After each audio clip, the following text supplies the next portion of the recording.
Todd Shimkus in, the president of the Saratoga County Chamber of Commerce. You hear a lot of that stuff, Todd. Probably getting your juices flowing, right, this time of year? We're in the final stretch, right? Yeah. So we're in the last sprint, and we can't wait for the Belmont Stakes Festival this year at Saratoga. What has been, I know the preparations, we've been updating everyone as they've gone along. What has been the biggest challenge in the prep for this huge event you're going to put on here? Yeah, probably the biggest challenge is just getting ready, because we don't know all the things we don't know, right? We've never hosted the Belmont Stakes Festival at Saratoga before. And now we, decided to make it easy on ourselves by creating the Belmont on Broadway as well. So we're going to throw a concert on there with Blues Traveler on Wednesday night to welcome people to our community. So we've made it a little special and unique, and that comes with challenges. I'm wondering, because of course we have the meet every year, we have Travers, we have SPAC, and there's a big show on Sunday with Hosier coming in. That's a whole different set of circumstances. But in this case, this is one of the most important horse races of the year, every year. And are you expecting, I guess, the people to come in, do you think they'd be different than the usual Saratoga crowd? Or I guess, what is the anticipation for that, even the people that are going to be here from parts of the state, country, and world? Yeah, I'd say two things. First of all, if it's a Triple Crown opportunity, if Mystic Dan wins the Preakness this weekend, we will have a whole different media that comes, and we will have worldwide attention focused on this race. But if not, what you end up with, probably, according to David O'Rourke at NYRA anyways, the CEO there, we're going to have something that looks like what attracts for the Whitney and the sales weekend at Fasig-Tipton. So it's a high-end, people that are really involved in horse racing, ownership, trainers, their fans, their friends, their families, right? And that's what we're going to have coming to Saratoga, along with the folks that just love horse racing here in New York State. High end, that's a lot of money, right, coming in. Absolutely. Yeah. I mean, that's a special time and an opportunity for us. One of the things I hope we can do is showcase Saratoga as a great place to live and invest. These people probably, in many cases, own businesses, and maybe they want a place in Saratoga for an expansion opportunity, or maybe they want to live there. And that's what we're trying to do, is grow our economy. What are you hearing from businesses? And I'm curious about the stock. Are they have extras? Either that's a business on Broadway or even a restaurant. They're bringing extra food in to make sure there's enough to go around. Yeah, first, let me say this, because I know there's rumors out there. There's hotel space available on Thursday, Friday, Saturday, Wednesday night. There's restaurants, 180 bars and restaurants in Saratoga Springs alone, a few hundred more in Saratoga County. They have reservations. They will be accepting people. And our shops and everything like that, they have been out buying. They have been staffing up. Everybody is trying to get ready so that the customer experience is amazing, so that everybody that comes to Saratoga Springs and Saratoga County for this festival has a fun time and enjoys themselves there. And I did want to ask, outside, you just mentioned the county, outside of the city, say I'm a resident and I'm like, well, maybe I need to go escape. Is a place like Boston Spa or Malta, or Schuylerville, Wilton, is there any respite, I guess, outside of the city? Or do you think things are going to be picking up out everywhere in the county at least? Yeah, we estimate the Belmont Stakes Festival at Saratoga this year is going to have an upwards of $50 million economic impact. That goes from Albany all the way to Clifton Park, Malta, Saratoga Springs, Wilton, Glens Falls, Queensbury, Lake George. So people are going to be staying everywhere. We can't host as many people that are coming in Saratoga Springs alone, even with all the Airbnb and short-term rentals and all of that. So we're going to have people stay in other places. Where people stay is where they spend their money. So people are going to be spending money in all of those communities and others that I just mentioned. I mean, we were just talking about this a little bit off camera. The preparations, who are you hearing from? What entities and authorities have you been speaking with for this? Yeah, so I mean, this is on a whole different scale for us, right? This is a worldwide attraction event, which is awesome for us. But we're in talks with, Homeland Security, the FBI, the state police, the county sheriff, the local police in Saratoga Springs, and Fox Sports is going to be broadcasting, and so we're in touch with them. We want to make sure that the B-roll that they grab in between races that promotes Saratoga is really good and shows what a great community we have, both the arts and culture, history, all of that we have to sell. So that brings us now to, you mentioned some of the hotels and that there is availability, but there's also a big debate just outside of even track season for Saratoga. I mean, also track season is involved here outside the Belmont, I should say. The short-term rental debate and argument, and we've seen this at the state level. We know that there's movements there to regulate it. I guess from your perspective, I know you've released statements, you've made sure to have your voice heard. What, as it stands right now, what is the future of short-term rentals in Saratoga, I guess at least what you would like to see? Yeah, so I think there's a couple things to start off with. First of all, we've been doing short-term rentals in Saratoga Springs for decades. Yeah. And so we've had families that have rented their house to other families or folks involved in the horse racing industry, ballet, orchestra, for decades. So nothing the city is going to do is going to impact that. And the reality is that we can only house so many people in the city in the traditional hotels. So the short-term rentals have actually allowed us to have more people stay in Saratoga Springs. And again, what I said earlier is where people stay is where they spend their money. So there's an economic benefit to us having short-term rentals. But here's where the balance has to come in. We need to know where they are for public safety purposes. We need to be able to actually communicate with these folks. If there's an emergency, if there's opportunities, we want to be able to communicate. So we need a registration system. At the very basis, we got to have everybody that does a short-term rental register with the city. I'm not saying there has to be a fee. I'm certainly not saying there has to be a $1,000 fee per, per place, which was in the original proposal. I think that's going to go by the wayside. But there has to be a registration process. For folks that are doing it as a business, there ought to be a fee. If you're doing it as a business, like every other business in the community, there ought to be a fee. There ought to be inspections to make sure that the property is safe, that you're taking the proper precautions. And the short-term rental folks that I talk to that are doing it right aren't going to have any issues at all. They're going to find an easy way under the new rules and regulations that will come out at some point in time in the near future. They'll still be able to operate their business. They'll still be able to rent their home to the families they have, but they might have to register. And that's where it all starts. Some of this movement, and you hear it kind of conflated with all this, is housing and the impact short-term rentals have on the housing market. What do you make of that? And that's why some of this stuff is coming about. A piece of it, you could say. Yeah, I do believe absolutely there have been properties I can't quantify, but there have been properties that have been taken from being run as normal year-round apartments or the like, and are now doing just short-term rentals. There have been properties that have been purchased by individuals who don't live here as investment opportunities. They never intend to be a part of our community. They never intend to donate to the local Little League, to be a part of the things that we're doing. It's an investment. And in those particular cases, we have to be cognizant of the fact that we have lost housing opportunities. So what we have to do is we have to build more workforce housing. And the community's done that. We've actually built somewhere in the range of 300 units of workforce housing. We can't stop there. We need to find other areas where we can do dense development within our community. Saratoga Springs cannot be a city in the country just for the rich and wealthy. We have to be a community where you can live and work in the same city. And the only way to do that is through large-scale developments within our community. All right, let's talk about parking, because that, of course, was a big debate over the last few months. And sure. People went up to the city council and they spoke about parking, and of course now bringing in the paid parking. I think it, personally, from following the story, even from what I had originally thought, because as someone that knows Saratoga, it's like, oh wow, you're going to make people pay to park on the street, which isn't the case, as we know. It's the lots and the garages that they want to focus on.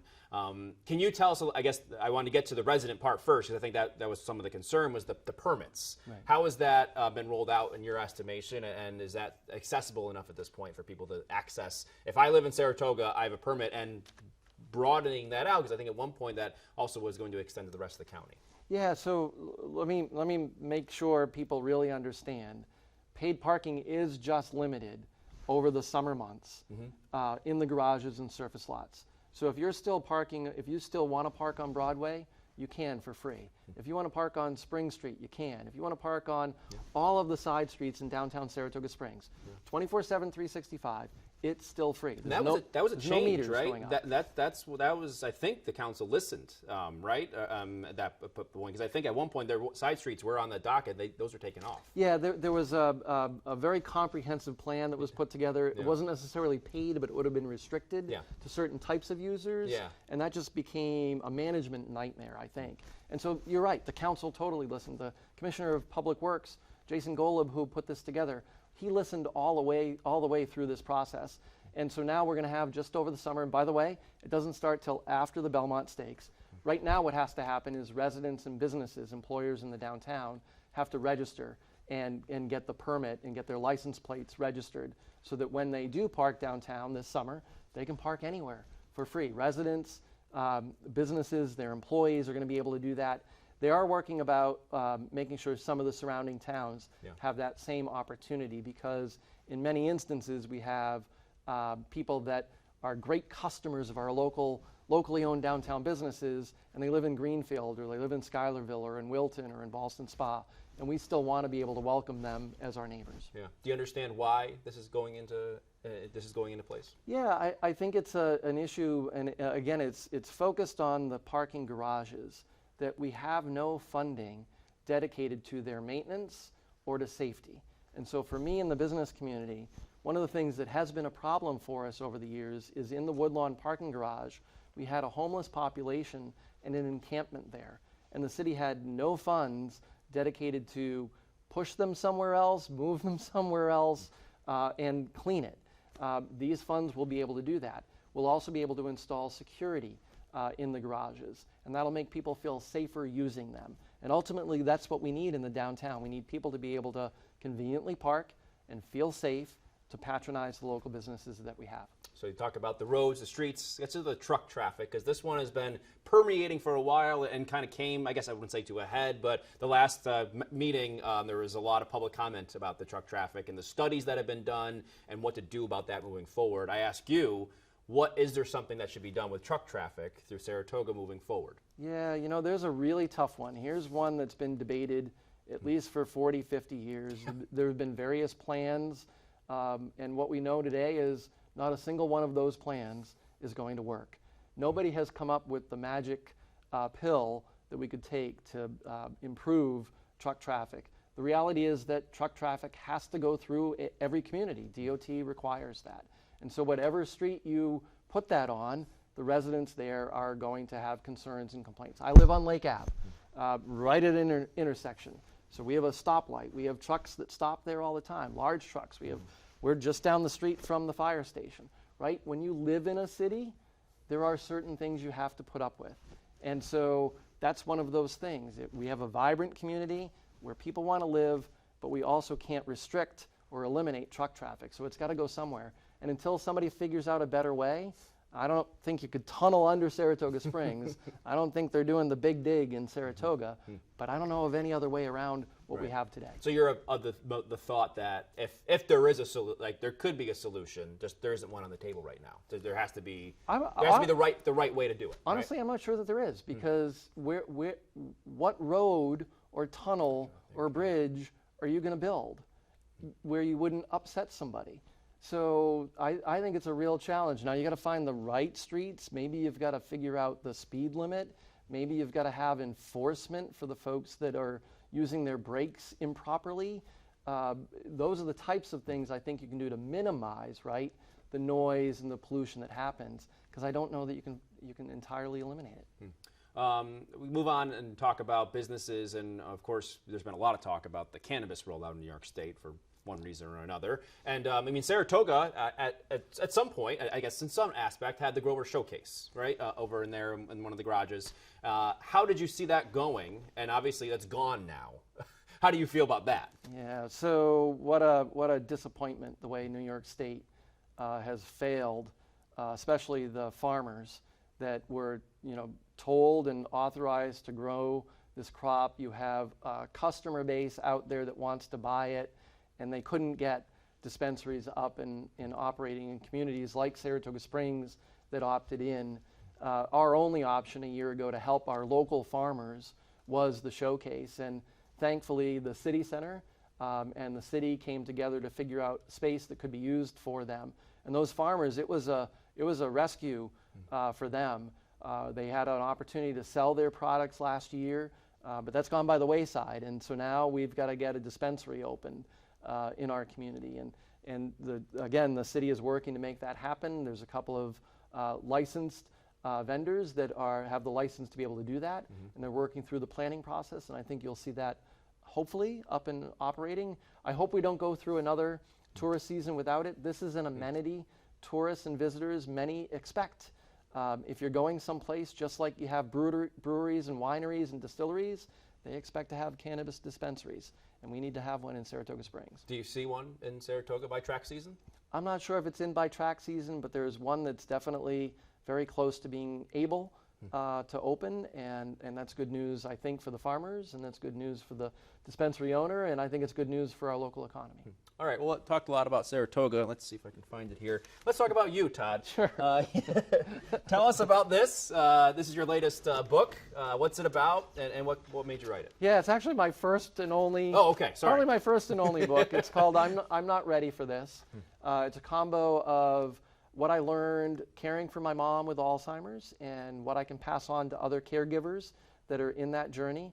But that was also during COVID, and we were separated and isolated from my mom for 363 days. Not that I was counting. So I also learned a lot about COVID, about what we did during the pandemics, the protocols, community leadership, and the failures, and how we did not care for one another and our mental health. We focused so much on physical health, we forgot our mental health. And I hope we never repeat that. And that's part of the reason why I wrote this book. Yeah, obviously you've rolled it out the last couple of years. What's been the reception like? You know, pretty tremendous, especially in the Alzheimer's community. One of the things that I did differently, I'm not out selling a book. So if you buy this book on Amazon. It was my suggestion. I said, hey, we can talk about your book again. So. Yeah, so when you buy it, you're making a donation. All the proceeds, 100%, are going to the Amy's Army team in the Walk to End Alzheimer's. Last year I raised about $5,000 through the sale of this book, and my hope is that I can continue to sell these books. Again, caregivers I think could learn a lot. Local policymakers, local leaders can learn a lot, and certainly public health officials that might face a pandemic in the future hopefully understand the mistakes that were made. I think I chronicled them pretty well, and so there's something in there for everybody, but the proceeds go to the Alzheimer's Association. What did you hear from the Alzheimer's community? You said you heard a lot from them. Yeah, so I'm on the board of directors for the Alzheimer's Association, and they asked me to speak at a caregivers event back in Saratoga Springs about 6 months ago. And what was most fascinating was talking to these folks that are on what can be an incredibly difficult and challenging journey, many years. What did Nancy Reagan call it? The long goodbye. I mean, it's a challenge and a struggle. But what I learned in that process is there are some ways to make it easier for the person you love that has it, as well as yourself. And so what I heard from the folks afterwards were just questions about how did you do this? How did you make that happen? And a lot of them were really simple strategies about being able to communicate with my mom, even until the very last day. I think a lot of people, when they hear about Alzheimer's, I know the question I always got was, does your mom still remember you? I believe to her very last day, my mom knew who I was. And that's because of what I learned from the Alzheimer's Association and the folks that took care of her at the Wesley in her last 2 years. It's really powerful. And you think about this specific condition, I think probably people don't fully realize what it's all about until it impacts them personally. Right? Is that kind of what you experienced? Yeah, you're right. I sort of had a sense of what this might be, but the very first thing I did is I went to an Alzheimer's Association event with my wife, and the strategies I learned at that very first session impacted everything I did from that point in time with my mom. And the Alzheimer's Association doesn't just raise money to end this miserable disease. They raise money to provide support to caregivers. There's a 1-800 number you can call 24/7, 365 in order to get help. So if you're a caregiver out there in this journey struggling with, okay, the person I'm caring for is becoming more physically abusive, they're swearing more, they're they're wandering, you can call this number and get some support and get some ideas of what you might do to make that better. You mentioned that external help. For the hard days, internally, what got you through those? Yeah, so, I think the heroes at the Wesley community, I think one of the other things I talk about in the book is that you have to understand when you can't care for your loved one and when it becomes something that the professionals have to do.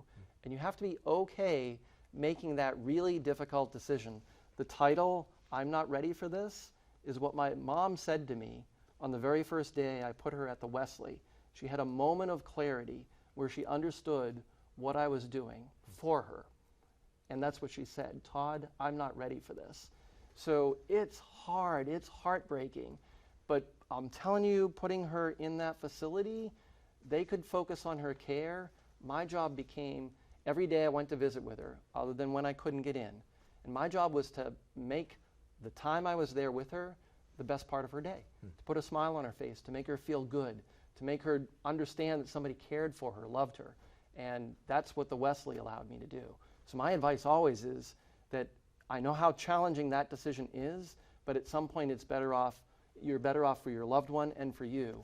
And you can transition to just being helpful to them, loving them, caring for them, as opposed to having to do the daily chores that are just so challenging. Yeah, I think there's a lot of honesty in that statement, and that probably no one's going to be ready, but this is a resource. The Alzheimer's Association, those are resources that can help, right? Absolutely. Alzheimer's Association is wonderful.